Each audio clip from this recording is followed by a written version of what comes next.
Hello and welcome to your in-depth weekly horoscope for week commencing the 6th of March for the Sun or the Ascendant. As ever, I'm going to give you the standout features to look out for, and of course there are two massive ones this week with Saturn's arrival in the sign of Pisces. But please stay with me because I will dive deep to give you each of the 12 zodiac signs from Aries through to Pisces in forensic detail. But this introduction gives you a perspective of what we're collectively going to experience this week. And of course, the standout is the arrival of Saturn in Pisces. But this coincides with the full moon in the sign of Virgo.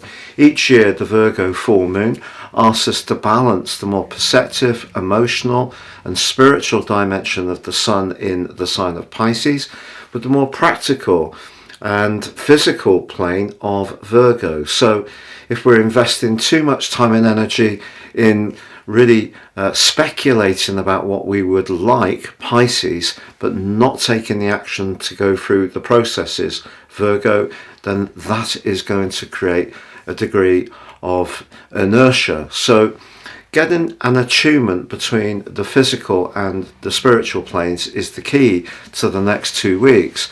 But Mars is pretty close to a T-square between the 2 points.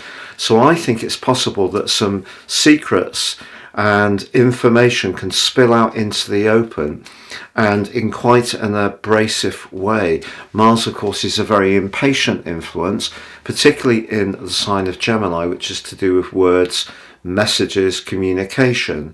So Pisces being in the 12th house is more to do with secrets. So anything to do with work or health, I feel that there will be information coming into the public domain over the next 2 weeks that could cause some shocks.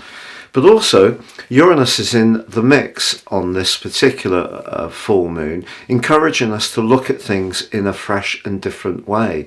And in fact, later this week, it's Mercury's turn in the sign of Pisces to link in a very productive way with Uranus. So if we use the energy of Pisces to listen to our intuition, but take action in a more grounded, earthy way through the guise of the moon in Virgo or Uranus in Taurus, that's how we're going to make the most of this week. Now, if you're a returning viewer to my channel, thank you so much for joining me once more. If you're new here, it's great to have you with us. Please comment and interact. I do interact with all comments that are made. This is very much a community, and please like and subscribe. So Capricorn, your week commencing the 6th of March forecast sees your ruler make that long heralded switch into the sign of Pisces, where he will be for an initial 2.25 year period, followed by another quarter-year period thereafter. What does this mean for you? Well, if we think about it, the sign of Pisces is where you communicate on an everyday basis. So we need to look at the host. So the host is watery, it's empathetic, but very sensitive.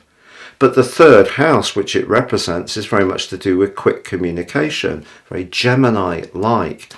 So Saturn, which obviously is slow and a bit cumbersome, so they say, can bring great wisdom to your life over the next couple of years, or it could be you who starts to let other people know about your qualities, your skills, your experiences in some kind of more business-like way. So that's the opportunity for you with Saturn. But also the third house is about how we think on an everyday basis. It's our quick, impulsive way of expressing ourselves. It's not necessarily thinking more deeply about things, although it can be linked to our ideas. So I think it's possible that your ideas could change to some degree over the next 2.5 years. And it's also possible that there can be a sense of restriction around some relationships that seem to be in your everyday world. There may be a little bit less fluidity. Perhaps you'll become more self-conscious of what you believe in and how it may differ from others. So that's how Saturn will play out for you. But if you do have those ideas that can reach a wider audience, your hard work and industry, which come through your rulership of Saturn of your sign, can see you make progress, but it will require patient application. But this week also sees some dazzling alliances between the Sun and Mercury in that third house and Uranus in your fifth house. And these could turn out to be quite playful, spontaneous, unexpected, and go against all that we're hearing about old Father Time pitching up in Pisces. It's all going to be very tricky and difficult. Well, I actually feel for you there could be some really good and bright moments this week. But we can't get away from the fact that there is a full moon, and that occurs in your sister Earth sign of Virgo. And that's very much about your principles. So if you encounter someone who expresses an opinion that goes very much against your principles, that actually could be quite triggering. And the reason for that, Capricorn, is Mars, because Mars is in a tense relationship with both the moon position and the sun, and in your sixth house. And since August, I feel that you have being more devotional about certain elements of your situation, either making your everyday world work that little bit more smoothly, or you've been sacrificing some of your time to help others. But if you feel that someone's propagating an approach, an attitude, an opinion that you don't really like, it really could grate on you this week.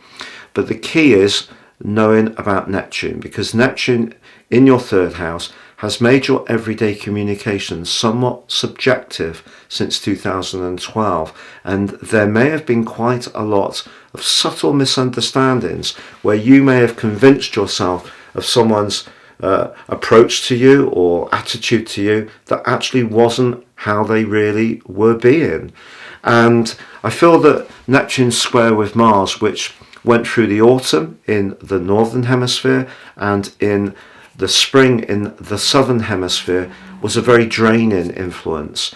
And you may have felt that the obligations and commitments you have to others were very onerous. So there can be a bit of that washing around this week. So the best way to deal with this is to use Saturn, is to check out what Neptune can kid you into feeling, which actually could come from fear in some ways, that you feel that someone may be judging you because you see things differently, or doesn't really believe that you're perhaps very well educated, or you're not so good at expressing yourself. But if you can embrace the Venusian energies in its link with Mars, I feel that you could make some changes to your home this week, further changes, in what has been a process of sorting that out in a way which just makes your environment the best it can be within your budget, essentially. But if you get caught up in the communicational thing where, because other people see things differently or not the same as yourself, and you worry about that and you overanalyze that, I think that could actually rinse you of your ability to seize what can be some very bright, bubbly and unexpected moments. It's been a real pleasure being with you, Capricorn. Thank you so much for joining me. Take care and goodbye for now.